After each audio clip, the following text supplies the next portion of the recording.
Afternoon everyone, Tim, Football Vagabond. Hope you're all well. Nice to see everybody. Well, I can't see you, but you know what I mean. Hope you're all there, hope you're enjoying the channel. Keep sending the comments, getting a few comments now, and that's good. Where am I? Okay, I'm in Burswood. I'm just going across from Burswood.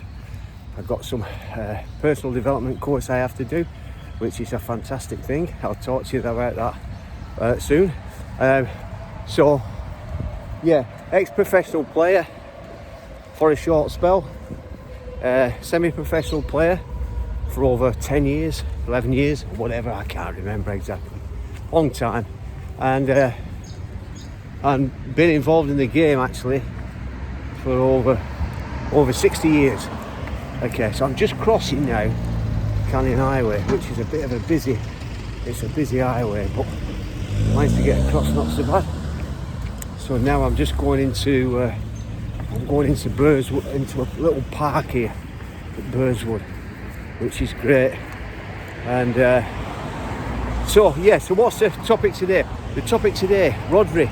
Okay, I was going to mention this about Rodri weeks and weeks and weeks ago, because I had a feeling, well, the thing is, when you get injured, I talked to you the other day about injuries and how injuries can really curtail your career or slow your career down or actually finish your career.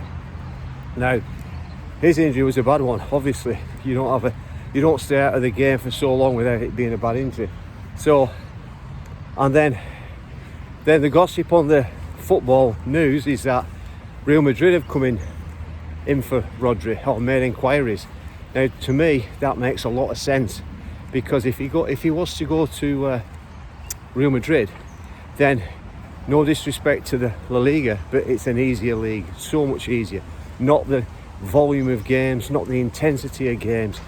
You know, again, no disrespect, but you've probably got, what, 5 teams max in La Liga who are going to give you a game and make it difficult physically and the intensity that they can actually drum up. Whereas in the English Premier League, you've probably got 16 teams who can really give you a game. And I mean, intensity, the physicality, and all this comes into it. It really does. So if he gets an opportunity, I won't be surprised. The other thing as well, what you've got to remember is your relationships with coaches it's what it's all about. If your coach is very, very ruthless or intense or highly driven, which Pep Guardiola is, his expectation, Guardiola, not only every single game, but every training session, you have to do the Pep way. You have to put your back into it, which is fair enough. I mean, another big coaching tip is you're going to play your game how you train. So if you train like half-hearted, you'll play your game half-hearted. Anyway, so Rodri goes across to Real Madrid. Alonso's there. Alonso's still finding his way in the coaching world. So Alonso won't be as ruthless as Pep Guardiola. Will have a little bit more understanding in a way, because his transition from player to coach has been a lot shorter, in so much that he's not that long out of playing. Whereas Guardiola has had years and years and years and years out of playing, and like I said, his expectations are higher and higher and higher, because Guardiola has to get to a level. Not only does he expect his players, but he has to as well, otherwise he's out of a job, and then his ego suffers, and we can't have that, can we? Because some of these coaches, their egos are huge. And just finally then with Rodri, if Rodri does go to Real Madrid, then you look at Modric. He played for Modric could not have done what he did at Real if he was still at Spurs. No way. Because of the intensity, the pressure, the physicality, mentally, emotionally, your body can, they keep saying we're not robots, players, and I say we, because I used to be a good player, and like I said, I played semi-professional and I played professional, and I said to you in the the vlog the other day and the day before, the injuries. Really, it's difficult when you have injuries, that you're dragging injuries with you. Anyway, so Modric played to a really good age, an old age for a footballer, and did really, really well. And because of expectations at Real weren't as heavy as they were at, or they would have been at Spurs. And then you look at, say, for example, Messi.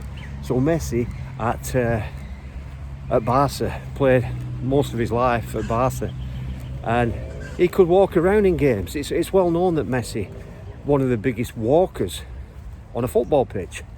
Cunha, Man U, he's another one who walks around. Now, I'm not saying that's a bad thing, but I'm just saying if you're walking, you're not sprinting. And so, look at Messi, still doing it in the MLS. Probably can play till he's 60. I joke. So that's that one. Rodri, I think, will probably go because it makes sense for him, and also he goes back home. He gets a big, probably, maybe City would only give him 2 years max now, whereas he might get a 3-year contract if he went to Real and he's back home. All right, so that's that one.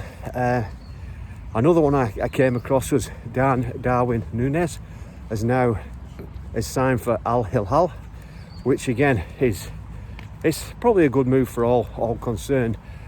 But then there's talk about, was he a success at Liverpool? Oh, he wasn't this, he wasn't that. For me, Núñez was a very good player, an absolute handful for defenders, created chaos on the pitch, and defenders don't like that. And he powerful, so powerful, fast. Yes, his finishing wasn't the best, because a coaching tip: when you've got a chance to shoot, try and be a little bit calmer. Yeah, be calm. Don't go at it like a bull in a china shop. Yeah, look at the ball, focus on the ball. There's more coaching tips, and then that way you will probably have a better finish, a better outcome. So yeah, so Núñez, he's on his way. I would have said he was a success. Played at Liverpool for 3 seasons. So I mean, one of the top 6 sides in the world, in my eyes. And expectations huge. And again, going back to the coach, he wasn't the coach's ever present. So you do get fed up as a player. Oh, because you think, oh, will I get a full game today? Or will he drag me at 40 minutes? Will he drag me in the first half? And so you get fed up mentally, gets exhausted. Physically you can carry it, and then you miss a chance. Oh, and then the mind games then. So players, like I said, they're just like anybody else in that regard. They have, the confidence is up and the confidence is down. So that's that one. Just finishing with Liverpool, you wouldn't, for example, Salah knows he's always going to get game time. He's always going to, probably 99 times out of 100, he'll always play the full match. Again, that's a confidence builder. You build your confidence knowing that your coach is not going to keep giving you the crooked finger. That means the crooked finger means you're off, which again, it deflates a player, deflates his confidence. So that's that one. What's another one? Another one I'll share with you. I see that Arteta is still looking for more players. How many players? Arsenal. Yeah. Well, it's not just Arsenal. Chelsea, City. They're all recruiting huge amounts of players, huge volumes of players. And I said years ago, you need to have 2 full strong squads. Now the way things are going, unbelievably, this is my opinion again. The way things are going in football, the volumes of games, the Club World Cup championships, off-season trips to America, Saudi, wherever it is, friendlies on top, money, you're going to end up having to have 3 squads, 3 full strong squads. That's what will happen. How are they going to do that? Well, we're already seeing what Chelsea do. They put them on long contracts. So they get a kid at 18 and 19, put him on a 6 or 7 year deal, and then that means they can spread it all out over the course of 6 or 7 seasons. And if that player works out, all well and good. If he doesn't do it, then they sell him on. And that's why their academy is doing okay, selling players on. They're making some money from it. So the game's forever changing. It's great. It's great to see, but it's not like it used to be, obviously, because of the changes.